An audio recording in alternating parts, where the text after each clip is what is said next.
বাংলা বললেই ভিন রাজ্যে বাংলাদেশি তকমা, বাংলা বলায় অপরাধ এবং নিগ্রহ অত্যাচারের অভিযোগ। আর এই প্রতিবাদ এবার তৃণমূল জানাবে বিধানসভায় নিয়ে আসা হচ্ছে প্রতিবাদ প্রস্তাব রাজ্য সরকারের পক্ষ থেকে। দেখুন,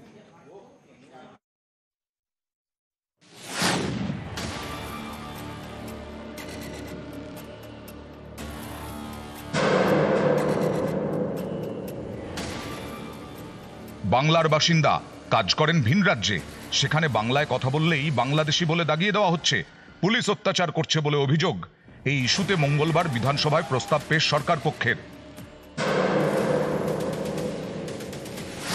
শাসক শিবিরের প্রস্তাবে বলা হয়েছে, মাতৃভাষা হিসেবে বাংলা বিশ্বে পঞ্চম এবং এশিয়ায় দ্বিতীয়। সংবিধানের অষ্টম তফসিলে বাংলা ভাষা অন্তর্ভুক্ত। 2011 জনগণনা অনুযায়ী ভারতের 8.3% মানুষ বাংলায় কথা বলেন। পশ্চিমবঙ্গ, ত্রিপুরা ও অসমের বরাক উপত্যকার সরকারি ভাষা বাংলা। দেশের বিভিন্ন রাজ্যে বাংলাভাষী রয়েছেন। ভিন রাজ্যে বাংলাভাষীদের ওপর আক্রমণ ও মানসিক নির্যাতন চলছে। পরিযায়ীদের আটক করে পরিবারের থেকে জরিমানা করা হচ্ছে। বাংলাদেশি তকমা দিয়ে জোর করে পাঠানো হচ্ছে বাংলাদেশে। দেশের শাসক দল অমানবিক আচরণে মদত দিচ্ছে। বাংলা ভাষাকে বাংলাদেশি ভাষা বলে বহিরাগত তকমা দিচ্ছে। যারা পশ্চিমবঙ্গের বাইরে বসবাস করেন তাদের উপর যে নির্যাতন হচ্ছে, যারা পশ্চিমবঙ্গবাসী সেই সঙ্গে সঙ্গে পশ্চিমবঙ্গের বাইরে যারা থাকেন তার অত্যন্ত উদ্বেগ নিয়ে কাটাচ্ছে। সেই পরিপ্রেক্ষিতে একটা আলোচনার জন্যই বিশেষ এই অধিবেশনটা ডাকা হয়েছে। মাননীয় মুখ্যমন্ত্রী 4 তারিখে আসবার সম্ভাবনা রয়েছে, তিনি এই আলোচনায় অংশগ্রহণ করবেন। কাজ নাই তো খই ভাজ থাকবো কেন? এই স্পিকার সংবিধানকে বুড়া আঙুল দেখিয়েছেন। 14 বছরে বিভিন্ন দলের 54 জন এমএলএ দলবদল করেছে।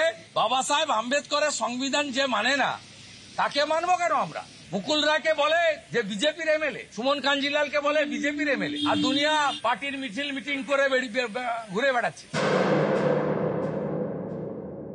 হঠাৎ করে কেন এটা শুরু হলো বাঙালিদের উপর মারধর? এটা একটা পরিকল্পিত ব্যাপার।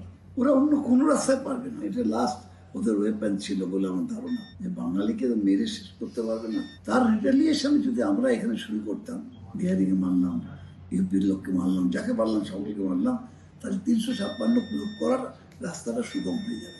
এইরকম একটা নোংরা ঘৃণ্য চক্রান্তের নায়কের নাম হচ্ছে নরেন্দ্র দামোদর মোদী। মুখ্যমন্ত্রীর কাছে প্রায়োরিটি হচ্ছে রাজনীতি করা, এবং তার রাজনীতি হচ্ছে তার সিটটাকে বাঁচানো, এবং তার সিট বাঁচবে যদি অনুপ্রবেশকারীরা ভোট দিতে পারে, যদি রোহিঙ্গারা ভোট দিতে পারে, যারা আমাদের দেশের নাগরিক নয়।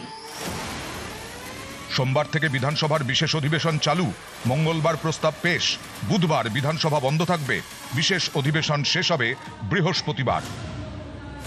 নিউজ 18 বাংলা।